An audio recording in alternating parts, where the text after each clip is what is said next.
రాజన్న సిరిసిల్ల జిల్లా రుద్రంగి మండల కేంద్రంలో 1,90,00,000 నిధులతో పలు అభివృద్ధి పనులకు ప్రభుత్వ విప్ ఎమ్మెల్యే ఆది శ్రీనివాస్ శంకుస్థాపన చేశారు. అనంతరం కలెక్టర్ సందీప్ కుమార్ ఝాతో కలిసి మహిళా సంఘ భవనానికి విప్ ఆది శ్రీనివాస్ శంకుస్థాపన చేశారు. ఈ సందర్భంగా ఏర్పాటు చేసిన అభివృద్ధి సభకు పెద్ద ఎత్తున మహిళలు, గ్రామ ప్రజలు తరలివచ్చారు. ఈ సందర్భంగా ప్రభుత్వ విప్ ఆది శ్రీనివాస్ మాట్లాడుతూ రుద్రంగి గ్రామాన్ని అభివృద్ధిలో ఆదర్శ గ్రామంగా తీర్చిదిద్దడమే తన లక్ష్యమని అన్నారు. ఎమ్మెల్యేగా తనకు అవకాశం కల్పించిన నియోజకవర్గాన్ని అన్ని రంగాల అభివృద్ధి చేస్తానని అన్నారు. ఇక నియోజకవర్గ అభివృద్ధికి కలెక్టర్ సందీప్ కుమార్ ఝా ఎంతగానో సహకరిస్తున్నారని అన్నారు. ప్రస్తుతం ఉన్న మహిళా సంఘ భవనంలో తహసీల్దార్ ఆఫీస్ కొనసాగుతోందని, మరొక భవనం కావాలని మహిళా తల్లులు కోరగానే మంజూరు చేయడం జరిగిందని అన్నారు. తను ఎమ్మెల్యేగా గెలిచిన నుండి నియోజకవర్గ అభివృద్ధికి ముఖ్యమంత్రి రేవంత్ రెడ్డి సహకారంతో నిధులు తీసుకొస్తున్నా మన ప్రాంతాన్ని అభివృద్ధి చేస్తున్నామని అన్నారు. సమస్య చెప్పడం, మీ వంతు పరిష్కరించడం తన వంతని ప్రజలకు తెలిపారు. ఈ కార్యక్రమంలో market committee chairman Chelukula Tirupati, మాజీ జెడ్పీటీసీ గట్ల మీనయ్య, మాజీ సర్పంచ్ తరే ప్రభాలత, మనోహర్, డీసీసీ కార్యదర్శులు గడ్డం శ్రీనివాస్, తరలింగం, గ్రామ శాఖ అధ్యక్షులు సామ మోహన్ రెడ్డి, ఫ్యాక్స్ డైరెక్టర్ నర్సారెడ్డి, ఆలయ చైర్మన్ కుమిరేష్ శంకర్ పాల్గొన్నారు.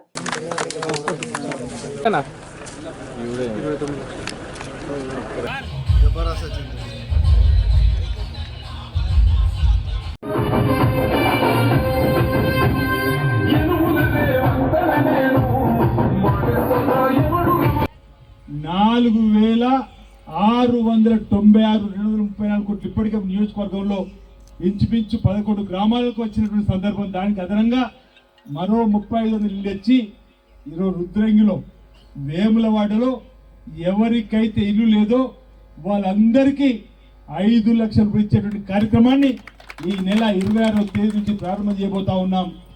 ఆలోచన చేయమని సందర్భంగా కోరుతూ, దాంతోపాటు రైతు భరోసాను కూడా ఎవరైతే వ్యవసాయం చేసుకుంటారో కట్ ఆఫ్ లేకుండా, ఎలాంటి షరతు లేకుండా వారందరూ కూడా గతంలాగా వాగులు, వంకలు, కొండలు, కోడలు, రియల్ ఎస్టేట్ వ్యాపారాలు అయినటువంటి వాటి కాకుండా సేద్యం చేసుకునే వారందరూ కూడా ఇచ్చేటువంటి కార్యక్రమాన్ని కూడా ఈ పలుకుతూ, అదేవిధంగా ఈరోజు 1,90,00,000 రూపాయలతో ఇక్కడ భూమిపీఠ గ్రామంలో అనేక రకాలుగా ఇక్కడ ఉన్నటువంటి మనకు ఇప్పటికే దాదాపు 30 సంవత్సరాల నుంచి ఇక్కడ ప్రభుత్వ దవాఖాన కావాలని చెప్పి చాలా సందర్భాల్లో మనం ఇప్పటికీ వినియోగించడం జరిగింది.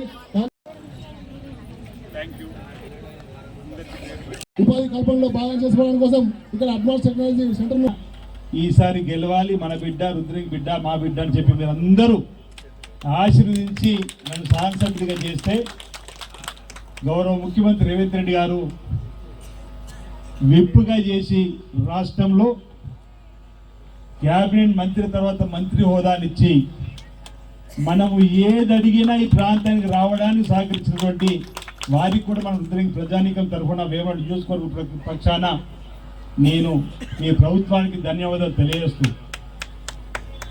సందీప్ కుమార్ ఝా కలెక్టర్ గారు వచ్చిన తర్వాత కూడా ఇది మీ సొంత గ్రామము, మీరేదైతే ప్రతిపాదన తీసుకుని వస్తారో దాన్ని తప్పనిసరిగా నిధులు మంజూరు చేసుకొని మీ గ్రామాన్ని ఆదర్శ గ్రామంగా తీర్చిదిద్దడానికి నా సహకారం అందిస్తానని చెప్పి అభివృద్ధి పథకంలో తీసుకుపోయే బాధ్యత, మీరు నకిచ్చిన దాన్ని, మీ నమ్మకాన్ని వమ్ము చేయకుండా అన్ని రంగాల్లో కూడా అభివృద్ధి పథకంలో తీసుకుపోయే బాధ్యత నేను తీసుకుంటా మీ బిడ్డకైనా మాట ఈ సందర్భంగా మీ అందరూ కూడా చెప్తూ, ఆ రోజు మహిళా సంఘానికి సంబంధించి ఉన్న బంగ్లా ఎంఆర్ఓ కార్యాలయకి ఇచ్చినాం. నేను మొదటిసారి ఎమ్మెల్యే అయితే ఒక నెలకు 2 నెలలకు వచ్చి గ్రామ పంచాయతీ కూర్చున్నప్పుడు మాకు కూర్చుందంటే స్థలం లేదు, మాకు ఒక స్లాబ్ వేసేయాలన్నారు. ఆ రోజు 4 లక్షలు 5 లక్షలు సరిపోతాం ఉంటే అది ఇంచుమించి 8 లక్షలు కావాలంటే స్పెషల్ డెవలప్మెంట్ ఫండ్ కింద 8 లక్షల రూపాయలు పెట్టినాం. అది ఇప్పుడు స్లాబ్కే సరిపోద్దట. ఇప్పుడు వచ్చి సన్మానం చేసిన మహిళా తల్లులు మీ తరఫున అడిగేది ఏంటంటే, మీరు ఇచ్చిన 8 లక్షలు స్లాబ్కే పోతుంది, మళ్ళీ గోడలు కావాలి, ఇంకే 8 లక్షలు అంటున్నారు, వెనక్కి పోయలేదు ఆడబిడ్డలు అడుగుతారు, ఇంకా 8 లక్షలు కూడా ఇప్పించే బాధ్యత నాదనమాట. ఈ 8 కాకుండా మరో 8 లక్షలు కూడా ఇచ్చి ఆ మీద స్లాబ్తో పాటు మీ అందరూ సమావేశం ఏర్పాటు చేసుకోవడానికి మీటింగ్ వాళ్ళు ఉంచేటువంటి ఏర్పాటు చేసుకోవాలని మాటిస్తూ, ఈరోజు ఎంఆర్ఓ ఆఫీస్ వచ్చే కిరాయి కూడా మీకే. ఒకరితో అంటున్నారట, సీనన్న మీకు మీద స్లాబ్ వేపిస్తుండు, ఇక కింద ఎంఆర్ఓ ఆఫీసు మీకు రాదని చెప్తున్నారట. ఏమి ఆందోళన చెందకండి, పక్కాది రుద్రంగి ఆడబిడ్డ